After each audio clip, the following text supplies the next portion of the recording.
ઘનઘોર અને લીલાછમ જંગલની વચ્ચે એક રહસ્યમય અને પવિત્ર જગ્યા હતી. સદીઓ જૂનું પથ્થરોનું બનેલું ભગવાન જગન્નાથનું એક મંદિર. પરંતુ આજે અષાઢી બીજ હતી, તો પણ આજે આ મંદિરમાં કોઈ પક્ષીને આવવાની હિંમત ન થતી હતી, કેમ કે આ મંદિર શિકારી પક્ષીઓનો ગઢ હતું.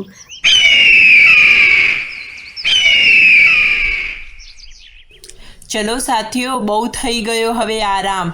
એકાદા શિકારીને દબોચીને લાવીએ એટલે આજનું કામ પૂરું થઈ જાય આપણું. ક્યારના આપણે માળામાં બેસી રહ્યા છીએ.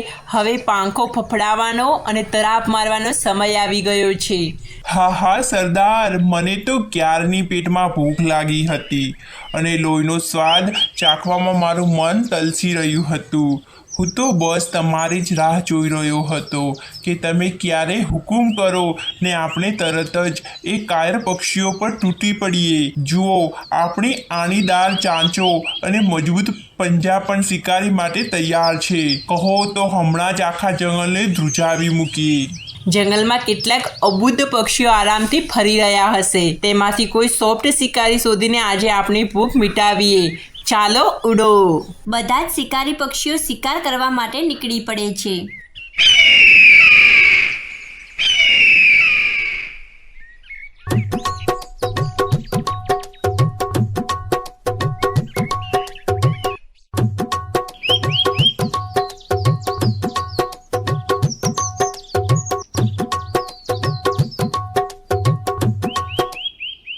બસ કર પિંકુ, હવે આટલા જાંબુ આપણા માટે બહુ થઈ ગયા. હવે વધારે નથી તોડવા. મારી મમ્મી કહેતી હતી કે ક્યારે વધારે લાલચ ન કરવી જોઈએ. અને આપણે જંગલમાં બહુ દૂર સુધી આવી ગયા છીએ અને અંદરથી થોડો ડર લાગી રહ્યો છે. ચાલો હવે આટલા સુંદર અને મીઠા જાંબુ લઈને આપણે આપણા ઘર તરફ પાછા જઈએ. મમ્મી ક્યાંની માળામાં દરવાજે ઊભી રહીને આપણી રાહ જોઈ રહી હશે. અરે પિંકી, તું તો સાવ ડરપોક છે. હજુ તો ક્યાં સરખા જાંબુ તોડ્યા જ છે આપણે. હજુ થોડા વધારે તોડી લઈએ, પછી આપણે અહીંથી ખુશી ખુશી ઘર તરફ નીકળીશું. આ મીઠા જાંબુ આપણે જંગલના બીજા ગરીબ અને નાના પક્ષીઓને પણ વહેંચીને આપીશું, જેથી મમ્મી પણ આપણા પર ગર્વ કરશે અને બાકીના બધા જ પક્ષીઓ આપણે જોઈને ખુશ ખુશ થઈ જશે. તું થોડી વાર ઊભી રહે. દબોચી લો આ બધાને. એક પણ બચ્ચું આપણા પંજામાંથી છટકવું ના જોઈએ. આ નાના કાયર જીવડાઓ પોતાની હદ ભૂલીને અમારા વિસ્તારની આજુબાજુ ફરવાની હિંમત કેવી રીતે કરી શકે? આજે એમને ખબર પડશે કે અમારી સીમમાં આવવાનું પરિણામ શું થાય છે.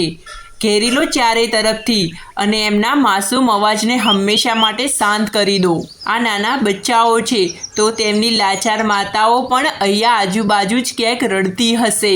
અરે ઓય બચ્ચાઓ, ક્યાં સંતાઈ છે તમારી કાયર મમ્મીઓ? મોટેથી ચીસો પાડો, જેથી એ પણ અહીં દોડી આવે. આજે એ બધી પણ અમારા તીક્ષ્ણ પંજામાં જ આવશે અને આપણો મોટો શિકાર બનશે. અરે સરદાર, મારો એક વિચાર છે. આપણે આ બચ્ચાઓને અત્યારે ખાવાને બદલે જીવતા જ પકડી લઈએ.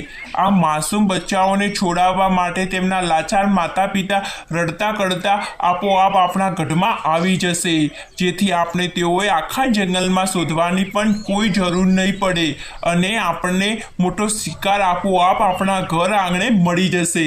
શિકારી પક્ષીઓ ચકલીબેનના 2 બચ્ચા અને મોરના એક માસૂમ બચ્ચાને કુરતારથી દબોચીને પોતાના અંધારા ગઢમાં લઈ ગયા. આ બધું જ ભયાનક દ્રશ્ય એક નાનકડા કબૂતરનું બચ્ચું જોઈ રહ્યું હતું. તે ગભરાતું ધ્રુજતી પાંખોએ પોતાના માળા તરફ ભાગ્યું.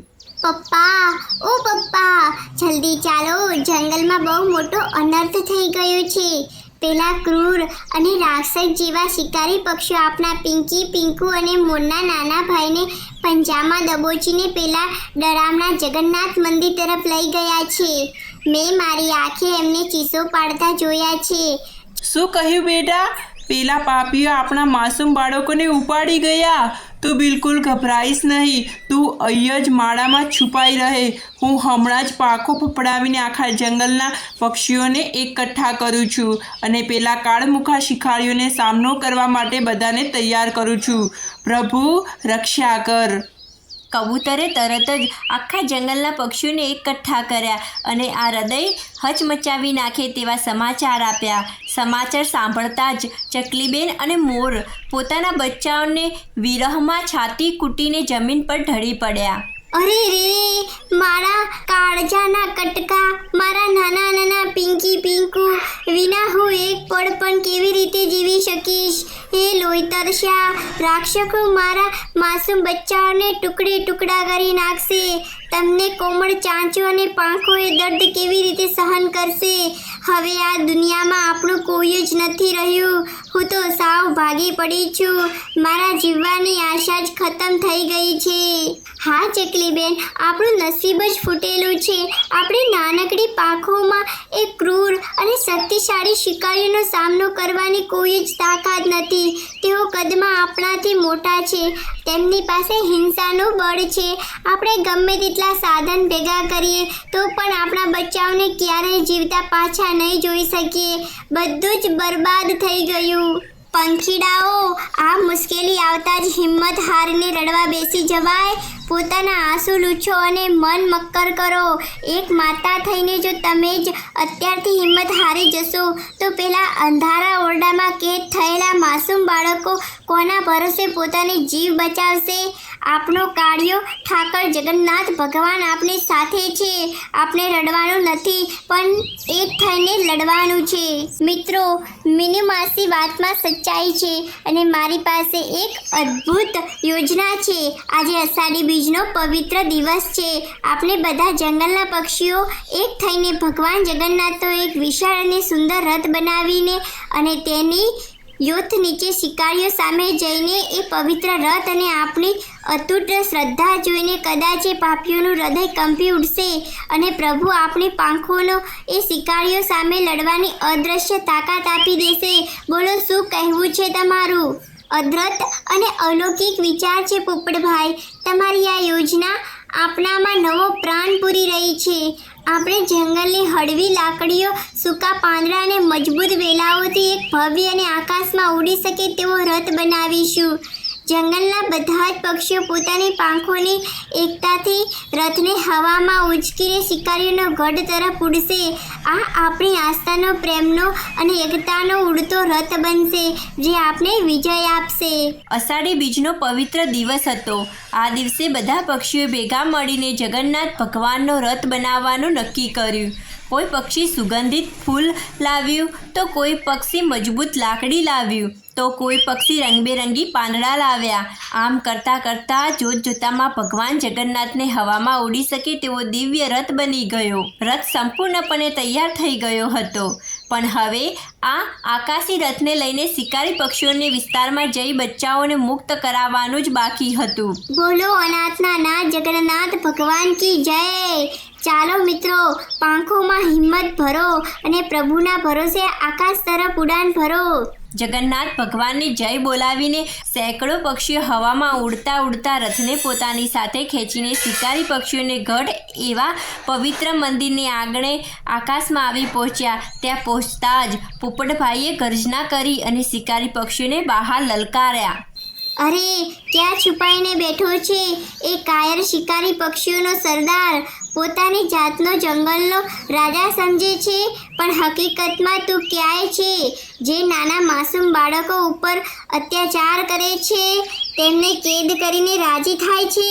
જો તારા લોહીમાં સહેજ પણ હિંમત હોય ને તો ગુફામાંથી બહાર નીકળ અને અમારી સામે આવીને યુદ્ધ કર. તારા જેવા માય કાંગલાને બસ અબુદ્ધ બચ્ચાઓ પર જ જોર અજમાવતા આવડે છે. આજે અમારી સામે તારું બળ બતાવ. આ કાન ફાડી નાખે તેવો લલકાર સાંભળીને જે પણ હિંસક શિકારી પક્ષીઓ આરામથી બેઠા હતા તે બધા જ ક્રોધથી લાલચોળ થઈને એક જ ક્ષણે પાંખો ફફડાવતા મંદિરમાંથી બહાર આકાશમાં આવ્યા. અરે શિકારી ભાઈઓ, હું તમારી સામે હાથ જોડું છું. મારી પાંખો તમારા ચરણોમાં મૂકું છું. ભગવાનને ખાતર અમારા નિર્દોષ બાળકોને મુક્ત કરી દો. આજે અષાઢી બીજનો પવિત્ર અને મય દિવસ છે. પ્રભુના પવિત્ર ધામમાં આંગણે લોહી વહાવીને એ પાપમાં ભાગીદાર ન બનો. અમારા પર થોડી તો દયા કરો. એક માની કુળનો ઉજ્જડ ન કરો. એક માની કુખને ઉજ્જડ ન કરો અને અમારા બચ્ચાઓના જીવની અમને ભીખ આપી દો.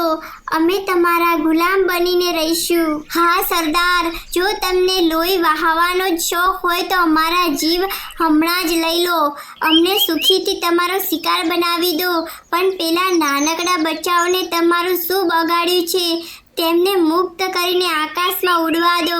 તેઓ અંધારામાં ડરના મારે રડતા હશે. પ્લીઝ એમની માસુમિયત પર થોડી કરુણા બતાવો. જ્યારે બહાર આકાશમાં પક્ષીઓ અને શિકારીઓ વચ્ચે આ દર્દનાક સંવાદ ચાલી રહ્યો હતો ત્યારે મંદિરના અંધારા ઓરડામાં